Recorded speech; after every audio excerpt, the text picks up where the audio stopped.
Audio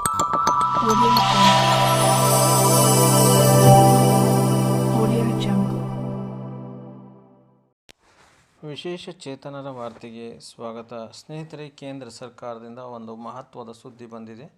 ಆ ಸುದ್ದಿನ ಹೇಳೋಕ್ಕಿಂತ ಮುಂಚೆ ನಮ್ಮ ಚಾನಲ್ ಹೊಸದಾಗಿ ನೋಡ್ತಾ ಇರೋರು ಚಾನಲನ್ನು ಸಬ್ಸ್ಕ್ರೈಬ್ ಮಾಡಿಕೊಂಡು ವಿಡಿಯೋವನ್ನು ಲೈಕ್ ಮಾಡಿ. ಪ್ರತಿದಿನ 2 ಬಾರಿ ವಿಶೇಷ ಚೇತನರ ವಾರ್ತೆಯನ್ನು ತಪ್ಪದೆ ವೀಕ್ಷಿಸಿ. ಕೇಂದ್ರ ಕ್ಯಾಬಿನೆಟ್ 8ನೇ ವೇತನ ಆಯೋಗಕ್ಕೆ ಒಪ್ಪಿಗೆ ನೀಡಿದ್ದು, ಇದು 2026 ಜನವರಿ 1ರಿಂದ ಜಾರಿಗೆ ಬರಲಿದೆ. ಈ ಆಯೋಗವು ದೇಶಾದ್ಯಂತ ಸುಮಾರು 68.62 ಲಕ್ಷ ಕೇಂದ್ರ ಸರ್ಕಾರಿ ನೌಕರರು ಮತ್ತು 67.85 ಲಕ್ಷ ಪಿಂಚಣಿದಾರರಿಗೆ ವೇತನ ಭತ್ಯೆಗಳು ಮತ್ತು ಪಿಂಚಣಿಗಳಲ್ಲಿ ಸುಧಾರಣೆ ತರಲಿದೆ. ಈ ಆಯೋಗದ ಮುಖ್ಯ ಉದ್ದೇಶವು ಆರ್ಥಿಕ ಸ್ಥಿತಿಗತಿಗಳು, ದುಡ್ಡಿನ ಏರಿಳಿತ ಮತ್ತು ನೌಕರರ ಬೇಡಿಕೆಗಳಿಗೆ ತಕ್ಕಂತೆ ವೇತನ ಮತ್ತು ಕಲ್ಯಾಣ ನೀತಿಗಳನ್ನು ಪರಿಷ್ಕರಿಸುವುದು. 3 ಫಿಟ್ಮೆಂಟ್ ಫ್ಯಾಕ್ಟರ್ನೊಂದಿಗೆ ಕನಿಷ್ಠ ವೇತನದಲ್ಲಿ 34.1% ಏರಿಕೆಯಾಗುವ ಸಾಧ್ಯತೆ ಇದ್ದು, ಕನಿಷ್ಠ ವೇತನ ರೂ. 21,600 ರೂಪಾಯಿಗೆ ಏರಿಕೆಯಾಗಲಿದೆ. 2026 ಆರಂಭದ ವೇಳೆಗೆ ತುಟ್ಟಿ ಭತ್ಯೆ ಡಿಎ 70% ತಲುಪಲಿದ್ದು, ಇದನ್ನು ಮೂಲ ವೇತನದೊಂದಿಗೆ ವಿಲೀನಗೊಳಿಸಲಾಗುವುದು. ವೇತನ ಏರಿಕೆಯು ರೂ. 20,000 ರೂಪಾಯಿಯಿಂದ 25,000 ರೂಪಾಯಿವರೆಗೆ ಇರಬಹುದು. ಇದರಿಂದ ಒಟ್ಟು ವೇತನದಲ್ಲಿ ಗಣನೀಯವಾಗಿ ಏರಿಕೆಯಾಗಲಿದೆ.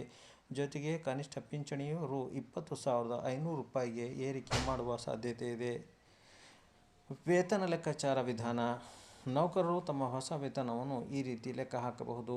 7ನೇ ವೇತನ ಆಯೋಗದ ಪ್ರಕಾರ ಈಗಿನ ಮೂಲ ವೇತನವನ್ನು ಗುರುತಿಸಿ, ಹೊಸ ಮೂಲ ವೇತನ ಪ್ರಸ್ತುತ ಮೂಲ ವೇತನ ಇಂಟು 3 ಫಿಟ್ಮೆಂಟ್ ಫ್ಯಾಕ್ಟರ್. ಡಿಎ ಹೊಸ ಮೂಲ ವೇತನ ಇಂಟು 0.50.